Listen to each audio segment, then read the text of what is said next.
I'm back. Stock Story 2023. We're back. Let's do it, baby. We're going to invest better together this year. Let's get it. Yeah.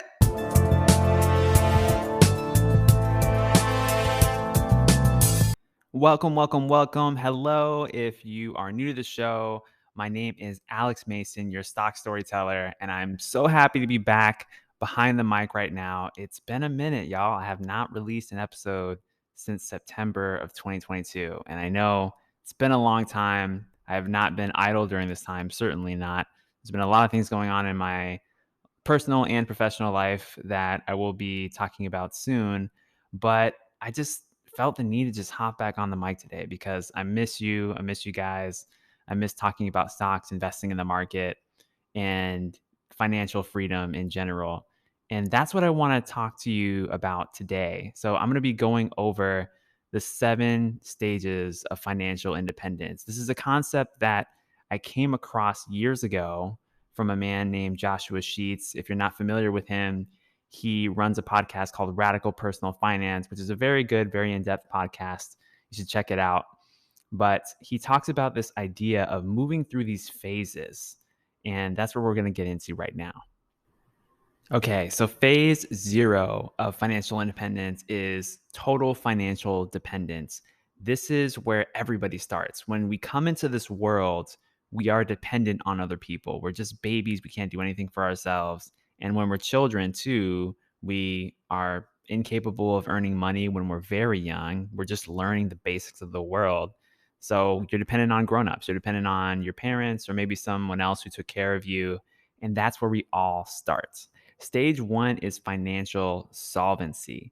This is where you can support yourself without the help or handout from others, and you're current on your bills. That's it. So you're just current on your bills. Maybe you have some debt and you're just paying the minimum payments. Maybe you have an apartment or you're able to just buy some groceries and that's it. You're surviving, not necessarily thriving yet, but you're surviving and you're making it work. That is stage 1. And this transition between stage 0 and stage 1 is often a critical point in our lives because we're growing up to the point of being able to go out into the world, earn money, and start paying for things. Moving on from there, you have stage 2, which is financial stability. If solvency, step 1, is the ability to be current on your bills, stability is where you can support yourself financially and you have a little bit of savings. You have just this small buffer between you and the rest of the world. So if something bad happens, like your car tire blows out, or there's a medical emergency, a small one, or something just bad happens, you can absorb the shock of that load at least a little bit. And it doesn't have to be a significant amount of savings, but just some savings where you're able to withstand these things. And remember, we're not talking about investing yet because, quite frankly, if you're not past these stages, you probably shouldn't be investing. You should be focused on the basics. Stage 3 of financial independence is debt freedom. Stage 3 is debt freedom. Once you've gotten solvency, you've gotten stability, then you move on to paying off your debt because debt takes away from your cash flow. It limits your options and your ability to make financial decisions. Now, there's a lot of different opinions on debt. Me personally, I kind of hate debt. I'd rather not have any debt in my life at all. And it's why my wife and I work so hard to become debt free. Moving between phases 2 and 3 for us was a long journey, a multi-year journey, and it may be for you too. So paying off your debt is a big deal and it can take a lot of hard work, effort and patience, but it is worth it to be free of those obligations. And so for you, maybe it's just paying off your consumer debt. Maybe it's paying off all of your cars. Maybe it's paying off your student loans. Those are things that will lead you to better places financially because you'll be in a more grounded and strong position financially as well as psychologically. And of course, there's many different opinions on this. A lot of people disagree and say that you should keep all of your debt and just invest your money because you'll earn a higher rate of return. That's a conversation for another day. But just know that when you pay off your debt, you increase your options. So that's this stage 3, which is debt freedom. Stage 4 is financial security. Now, how do we define financial security? Well, according to Joshua Sheets' definition, this is the point at which your investment income can pay for your basic bare bones living expenses. So you're not completely financially independent yet, but you also have more than savings. You have some investments at this phase. And this is really key. Moving from phase 3 to phase 4 is very important, and it's a leap that many people never make. They never actually invest their money. They may think about investing, they may talk about it, or they may not just think about it at all. But in order to actually gain financial independence, you have to invest. That is that is absolutely essential. So in order to move from 3 to 4, you have to invest in some way. Maybe it's the stock market through an ETF or an index fund. Maybe you're buying individual stocks. Maybe you're buying something completely different like bonds or something else. But you are putting aside a portion of your money into investments that will generate some kind of cash for you in the future.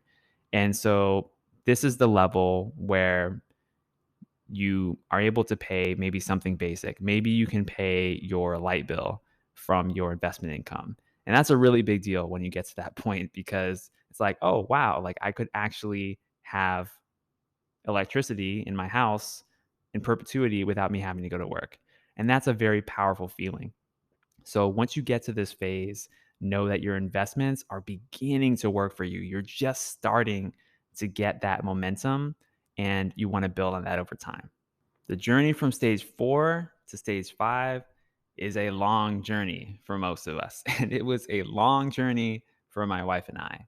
And that's because stage 5 is financial independence. This is the point when you have enough investments that they can produce enough income and capital gains to pay for your current lifestyle. That meaning you do not have to work for money ever again. And that, my friends, is a beautiful place to be. And I'm very grateful to have reached that place, have an episode on the podcast about a year ago now where I declared financial independence and shared that wonderful, beautiful moment with you all. And thank you so much for those of you who reached out to me and you were vibing with me in that moment. I really appreciate it. And that is a beautiful moment. Once you get enough investments to pay for your current lifestyle. So we're not doing anything crazy at this point. We're not buying jets. We're not traveling the world on a private jet or anything like that at this point. But you can pay for your rent. You can pay for your food, your groceries. You can pay for your lights. You can pay for some of your basic entertainment desires through your investments. And the reason I say that's typically a long journey is because when you first start getting some investment income back in phase 4, that's usually a smaller amount of money. But to actually build up to the point where you are paying for your entire lifestyle, I mean, the average expenses in an American family, I think is somewhere probably around $60,000 a year, maybe more at this point because of inflation recently, but that's a significant step up from, say, getting $60 a year in investment income or $60 a month in investment income. So that's a big leap, and it takes a lot of time or capital, depending on how you go about getting it. And the way that I advocate for all the time on this show is by buying stocks, buying shares of businesses, because you're participating in the growth of productive entities out in the world that you and I interact with all the time. We gladly give our money to these corporations because they have something that we want. And when you become a part owner of those businesses, you get to reap in the rewards and the benefits. So that is why I'm a huge advocate still for investing in the stock market. And so once you have enough of those investments, you're paying for your current lifestyle. That is financial independence. You can go and quit your job if you want to. You can stay in your job and maybe adjust your living situation or your hours. You can have more freedom to negotiate with how you spend your time because at this point your time is freed up in a way. Even if you haven't quit your job yet, let's say, you still have that option. And it's a beautiful thing to have that option. So that's really what I'm getting at. That's really the purpose of why we invest, right? We invest for optionality. We invest to be able to make choices in our lives. A lot of times on this show, we focus exclusively on the technical pieces, on the stories, and I will continue to do that. I have some episodes in the works for you guys coming up soon.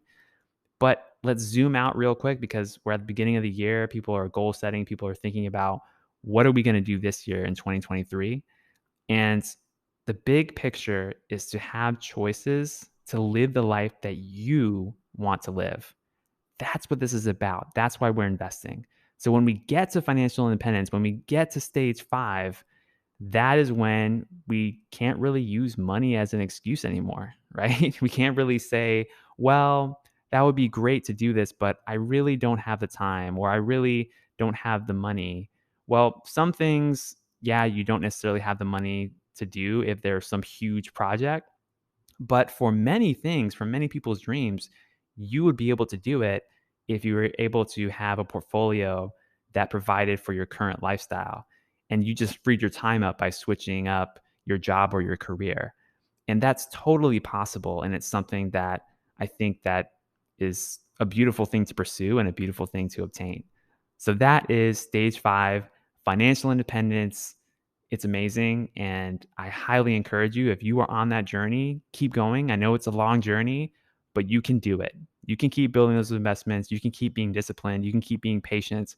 And over time, your funds will rise and you will be able to see the results of your hard work and your effort and your patience. So be encouraged. Phase 6 of financial independence is actually beyond financial independence. And when I first heard this, I was like, wait, are there phases above financial independence? I thought that was it. I thought that was the fullness of the journey of anything that you can do with your money and personal finances. But no, there are 2 phases above phase 5. And phase 6 is financial freedom. Now, the way that this is defined again, according to Joshua Sheets' definition, which I agree with, is that this is the phase where you have enough investments to not just fund your current lifestyle, but to be able to fund your big dreams. So, all of the things that you always wanted to do in your life, the things that seemed impossible when you were all the way back at phase 0, phase 1, phase 2, phase 3, they're now possible once you get to phase 6. And the final phase in this journey is phase 7, what we'll call financial abundance. Now, what is financial abundance? If we're already funding our current lifestyle with our investments, if we already are funding all of the big dreams that we have in our lives, what possibly could you do that's more than that? And the reality is that as an investor, here's probably what's going to happen, particularly if you're listening to this and you're a young investor and you diligently invest for many years. What's going to happen is compound growth. Your money is going to grow so much faster than you can even imagine, even at typical rates of return. Once you get past a certain point, even your big dreams will be easily funded by the amount of money that you have. And this may sound kind of hard to believe, or maybe it's hard to resonate if you're in the earlier phases, but you got to trust me on this. That's just the way that the math works. If you invest for 20 plus years and you have a 20 plus year runway, especially of compounding, then you can get to a place financially where you can't spend all of your money. Like you literally won't be able to unless you're entirely reckless and just go crazy. But even in that instance, there are many people uh, in this world. Of course, it's a very small percentage of the population, but there are people in this world who make, for example, millions and millions of dollars in a given year. And even with a very high lifestyle, they're not able to spend all of that money. It just keeps stacking up. And so, at this stage of financial abundance, this is where it's incredibly important to focus on stewardship and focus on leaving a legacy. Because if you're not going to be able to spend that money, someone else is going to spend that money at some point in time. You're going to die. You're going to die at some point. Hopefully, it's many, many years into the future when you're an old, old person. And whether you have a will in place or you have a complex series of trusts in place or you have nothing in place. The fact is that money is going to go somewhere and it's going to be spent by somebody else. The trick is while you're alive, what do you want to happen on this earth, both while you're still here and beyond once you've gone on to a higher place? What do you want that money to do? And that's a very powerful philosophical question that you begin to ask yourself that kind of a question once you start to feel in your heart that you have more than enough. And for some people, they may have that feeling all the way back at stage 1 or 2, actually. It just depends on your mentality, on your mind state. But it becomes incredibly important once you've hit stage 7 because now you have this material abundance, this material potential of money under your control, under your disposal that that's under your stewardship. You're responsible for it. It's yours legally.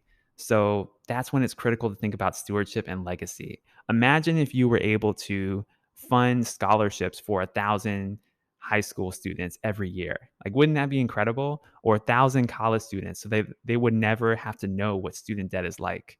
Or maybe your passion is building water wells in Africa, or maybe literacy, or maybe you have a great passion for funding entrepreneurial activities for veterans or something like that.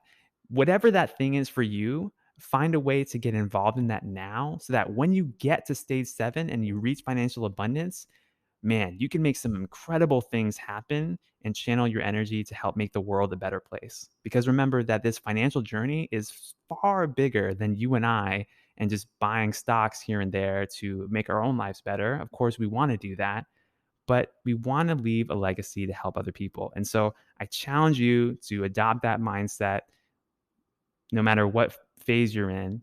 And once you have it, know that once you get to step 7, you'll be able to channel that energy and that money to make a better society. So, to recap really quickly, stage 0, that's total financial dependence. You're reliant completely on other people to provide for you. Stage 1 is financial solvency. You can get current on your bills. And then stage 2, financial stability. Not only are you current on your bills, but you have a little bit of money in savings to act as a buffer for you. And then stage 3, debt freedom. You've paid off your debt. You can define that as consumer only debt. You can define it as all debt, whatever you want. And then stage 4, this is financial security. Not only do you have a little bit of a buffer, but you have enough investments working for you to pay your basic, bare bones living expenses. Stage 5 is financial independence. And this is where you have enough investments that you can pay your entire current lifestyle without actively working for money. And that's a beautiful place to be. And then stage 6, financial freedom. Once you get beyond financial independence, not only are you paying for your current bills with your investments, but you're paying for the things that you want. Maybe you have a higher lifestyle that you want to live. And stage 7 is financial abundance, where you have more money than you can possibly spend. And so your focus is on stewardship and legacy. I missed you so much. It feels really great to be behind the mic and behind the camera again. So I'm excited for 2023. We're going to study a lot of companies this year. I'm already working on analyses for a couple of stocks. One that's more of a case study on a failure of a stock, and another that's more of a case study on a successful stock, one that I've been buying a lot of. And so I have that to share with you coming up in future episodes. And even more than that, that I'll reveal in time. But thank you so much for tuning in to Stock Stories. My name is Alex Mason. I am your stock storyteller. And go out there and have a great day. And good luck with your investing journey, no matter what phase you're at. I want to encourage you. You are empowered to do amazing things, not just with your money, but with your life in general.